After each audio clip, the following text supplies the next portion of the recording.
बुराई जताने का बुरा अंजाम। एक शख्स को अल्लाह ताला ने बहुत मालो दौलत अता किया था। इसके पास इतनी ज़मीन थी कि 3 रेलवे स्टेशन इसी की ज़मीन पर बने हुए थे। इसके अलावा इसके करोड़ों रुपए बैंक में पड़े थे, इसलिए इससे अपने मालो दौलत पर बड़ा गुरूर था। एक मर्तबा वो अपने दोस्तों के साथ शहर के मशहूर चौक पर खड़ा बातें कर रहा था। इस वक्त दोस्तों ने अपने अपने कारोबार की कुछ परेशानियां इसको बताईं। एक दोस्त ने कहा कि अरे यार, कारोबार बहुत खसारे में है। दूसरे ने कहा, भाई बहुत परेशान हूँ, समझ में नहीं आता मैं क्या करूँ। मेरे भाई, कारोबार का बुरा हाल है। इसी तरह इसके दूसरे सभी दोस्तों ने भी यही कहा कि भाई क्या बताऊँ, आजकल बहुत परेशान हूँ। चूँकि इस मालदार शख्स को अपना पैसा पर बहुत घमंड था, वो जोश में आकर कहने लगा, ओ भूखे, ओ नंगे, तुम्हारे पास है ही क्या? तुम लोग परेशान रहते हो कि कहाँ से आएगा, और मैं परेशान रहता हूँ कि ये मालो दौलत कहाँ लगाऊंगा। अल्लाह ताला को इसकी ये अदा पसंद ना आई।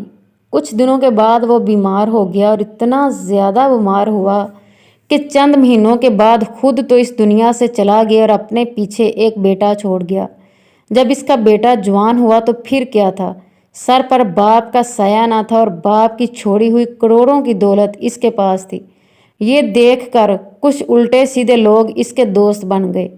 कुछ ही दिन गुजारा नहीं था कि इन दोस्तों ने इसको बुराई और गंदगी के अड्डों पर ले जाना शुरू कर दिया।